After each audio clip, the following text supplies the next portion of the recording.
here we have the completed Vulkan He'Stan for my cousin's Dark Angels colored army.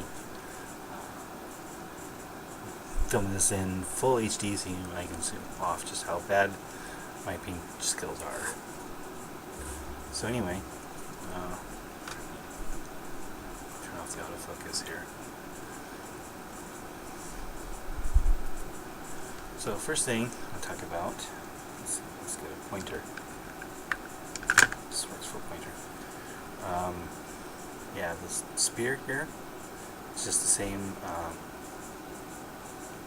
6-color lava process I use on all my Blood Angels, but that's what they had on the spear on the website, so that's what I decided to go here. The indentations I put in the green stuff for like straps or handles or texture. Actually, I didn't put in very much, and I thought it would disappear in the primer and the paint, but they don't. They came out just fine, which is quite surprising. The model was painted in Dark Angels green, given a black wash, and then a layer of Dark Angels green to restore the color. And then the first highlight was a 50-50 mix of Dark Angels green and Snot green. I didn't really like Snot green as a highlight because I thought it was just too bright. So what I did was I just took it and did a couple of the very high spots in Snot green, like the tops of the boots, the tops of the knee pads. You can see right here, whoops, the tops of the belt right here are done, and the tops of the backpack. So I just did a very few spots in just a pure Snot green highlight. The cloak is in shadow here, and it's actually painted darker on the inside of the cloak than the outside. So I just kind of gave it its own shadow, in addition to the natural shadow you get from it being without light. But here's what I did on the cloak. I'm more or less happy with it. The only thing I don't like is I think the final highlight got a little bit too much orange in it. It's a meat-crite red, which is then heavily washed in black, especially along the bottom of the cloak. I let the wash pool up on the bottom. Then I gave it another coat of meat-crite red. And the highlights were a meat-crite red and blazing orange mix. And this last highlight was more blazing orange in the same mix. I think I got too much orange. So it's just a little touch too much orange for me. But I do like the blend. I really like how it came along the bottom. I still have a lot to learn on practice on the blending, but the only way to learn it is to do it, right? The gold came out more bronzy, which is kind of cool. I kind of like the effect.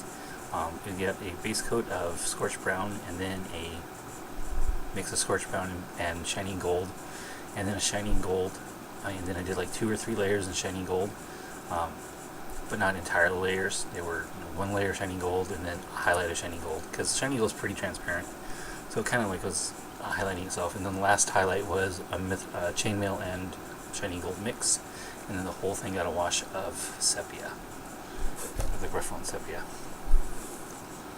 Shoulder pads I just did in bleach bone and with the Devlin mud wash. Same gold trim.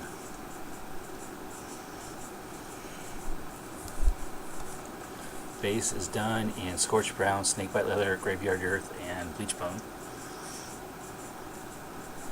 Wow, that's it. Of course, I used my micron pen to put some squiggly lines on the purity seals.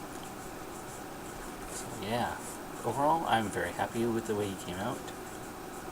Probably can't even see it on this video, but the helm, well, you can. We got some very subtle highlights in the helm with bleach bone and white mix, and then a couple very fine spots of just pure white just in the corners.